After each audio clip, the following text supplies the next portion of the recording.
Welcome to the Business Building Blocks podcast, where we talk about struggles and celebrations that leaders and entrepreneurs experience on their journey to success. I'm your host, Kristina, and I'm passionate about helping you achieve massive amounts of success at work and at home. We'll talk about all things people and organizational wellness, share relatable stories, and feature insightful guests because quality people and processes are at the heart of every success story. Ready to learn, grow, and have fun? Let's dive in.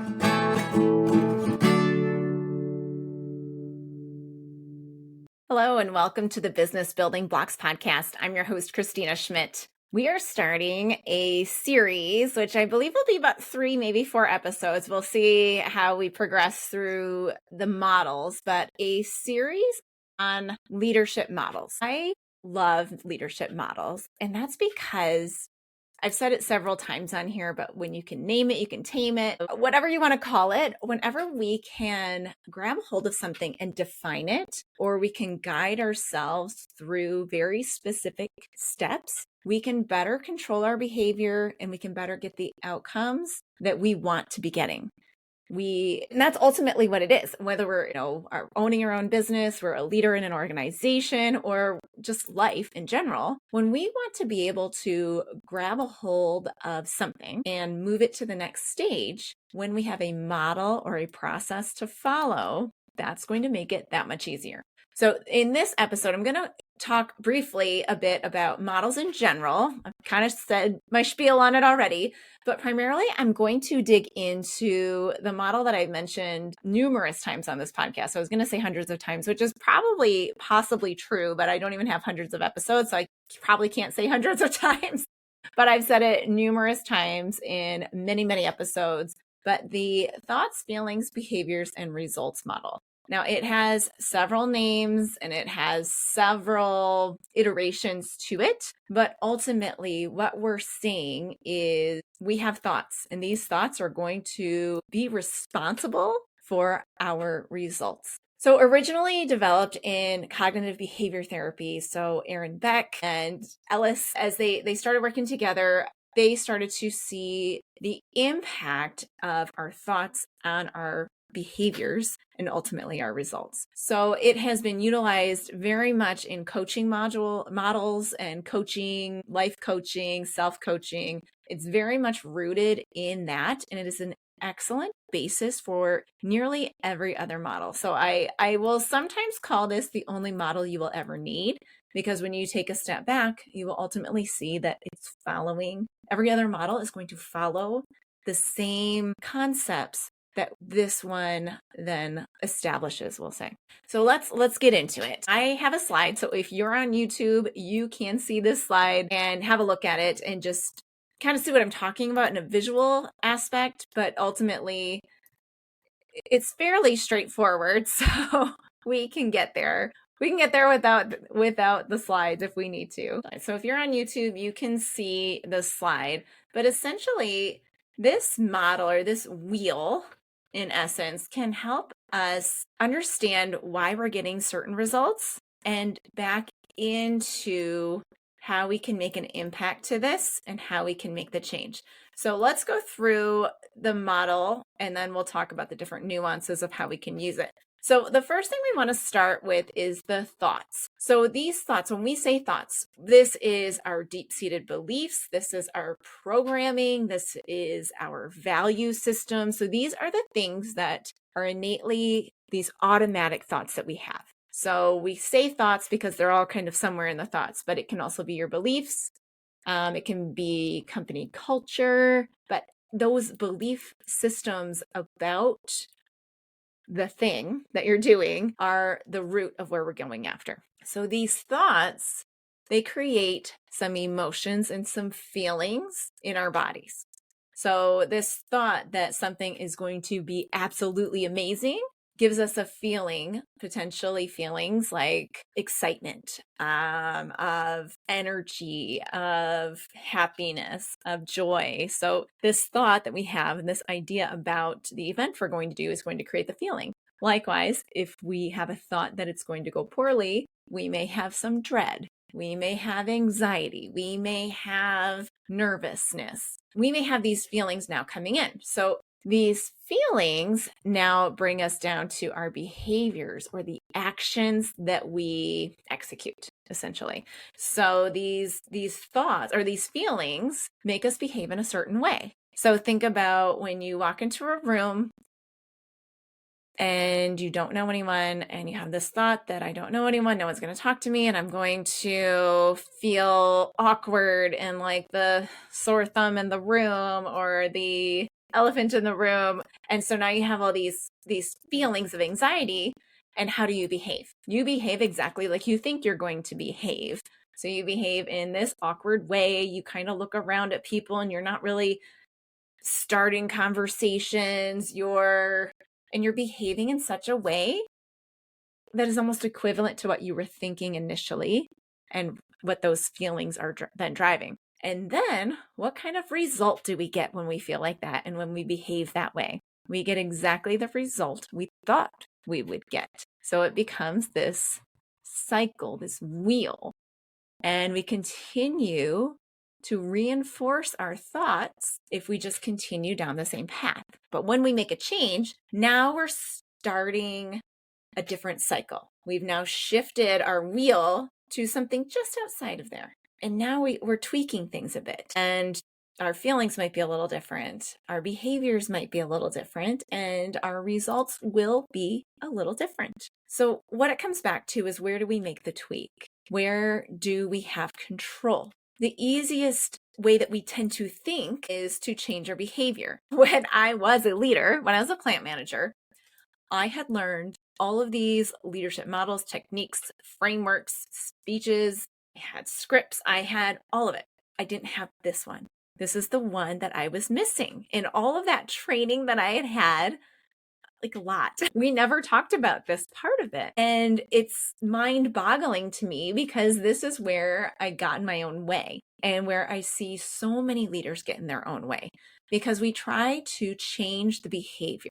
So we still have beliefs about something, we still have feelings about something, and then we just try to like white knuckle it into different types of behavior. Sometimes that can work, because it's still part of that wheel. So if we look at the wheel again, if we modify the behavior and we can start to act slightly differently, then we see a different result. And then we start to question the belief. And we might go into the next situation with a slightly different feeling. And then that slightly different feeling will help us to continue to behave in the way that we faked it. And then giving the different results again. And so you can see how the cycle works. So I did make this work for me. So I was on a leadership training program. I had done two. The whole thing was we would do these 6-month instances, 6-month projects. And I had done the first two. And basically we were like, yep, I'm shy and awkward and I struggle to kind of show up well. It was kind of the MO of it. And my development manager and I decided we should do some supervision, or I should do some supervision on him. He was kind of supervising. So we decided that I should do a role in supervision. So I'm going in as like a 24-year-old, maybe I was 25, but 24-year-old young woman, short in stature, into a manufacturing environment. And I'm going to start supervising people. So I knew I needed to behave differently.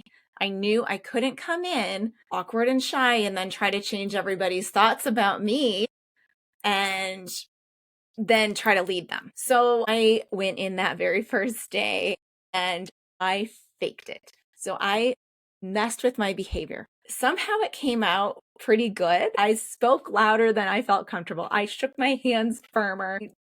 Just started talking a little bit more than I really would. So I tricked myself that I was going to behave differently. So I did it primarily from the behavior aspect, where I was like forcing myself to behave in this way that felt super duper uncomfortable to my body. And eventually I got used to it. So it does work sometimes to mess with the behaviors and to start to play with your behavior a bit. However, there still were points where my thoughts got in the way of my behaviors, got in the way of my ability to fake it till I made it.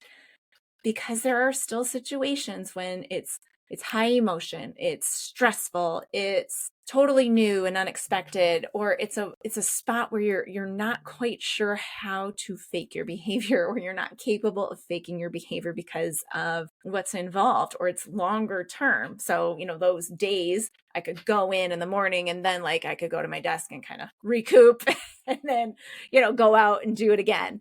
And eventually you'd get used to it. So it works a bit, but ultimately we need to get after those thoughts that have gotten in the way initially. And we can use this sort of situation in any kind of problem solving or productivity or experimentation sort of event. So I talk about this sort of experimentation in a few podcast episodes ago, maybe a month or two ago, where it's about quick experiments, and that's how you can get better. So you have an idea, and then you figure out what's getting in the way, and you come up with a solution. And that's what these thoughts are. So we want to back into our thoughts to figure out what thought has just gotten in my way from behaving the way I want to behave, or from getting the result that I want to get. So being able to work this model almost backwards is extremely powerful in figuring out what's in your way. So if I say I want to get more clients, okay, so that would be my result. I want more clients. Okay, what are my behaviors? Well, I do a little bit of LinkedIn posting. I have a podcast episode, but I'm not sending my emails regularly. I'm not doing a lot of outreach, and I'm not, doing some other things. Okay, so let's get down to it's the outreach. I'm not meeting new people. I'm not growing my network, right? So, okay, why am I not reaching out to people like on LinkedIn or something? Why am I not doing that thing I know I should be doing, but I'm not doing? Okay, I'm not doing it because I feel weird doing it. It makes me feel nervous to do it. I overthink every single time I try to do it. I think about, how do I say this without sounding like a pushy salesperson? Because I can't stand getting the pushy sales emails and DMs on LinkedIn. So I don't want to be that person. I legit want to help people, not just sell them things. So I have to back into that as well. So I'm like, okay, those feelings are what I'm feeling. So what thoughts do I have about it? Well, the thought is that I'm going to be a pushy salesperson if I do this cold reach out on LinkedIn. That's not a good thought. That thought is not getting me what I want in life. So I have to change that thought. And so a great way to try to change that thought is to now go back to that result that I want. I want more clients. So in order to get more clients, the behavior that I need to do is I need to do cold LinkedIn reach outs. Okay, what feelings do I need to have, or what feelings have I had in the past that have enabled me to do those cold LinkedIn reach outs? All right, so I have had a great image of, oh my gosh, I am going to help these people. I am helpful. I have this feeling of confidence, this feeling of I can do this. I have some value to say, and people are, I feel like I'm going to be a benefit to people. So these are feelings that I have. And so what do I have to do to get there is I have to get the thoughts straightened around, right? So what thought do I need to have in order to have that feeling of confidence? I have to have the thought, and I've said it already, if you're really, I have to have the thought of, I have the solution for these people. I can help them. They're successful, and I can help them be more successful. So it's when you back into it like that, it can help you pinpoint what exactly you need to have. Because when you go forward into it, I can start to say, okay, my thought that I have to have is that this is going to work. Me reaching out is going to work. Okay. And you don't quite get to the right feelings that you need to have or the right behavior.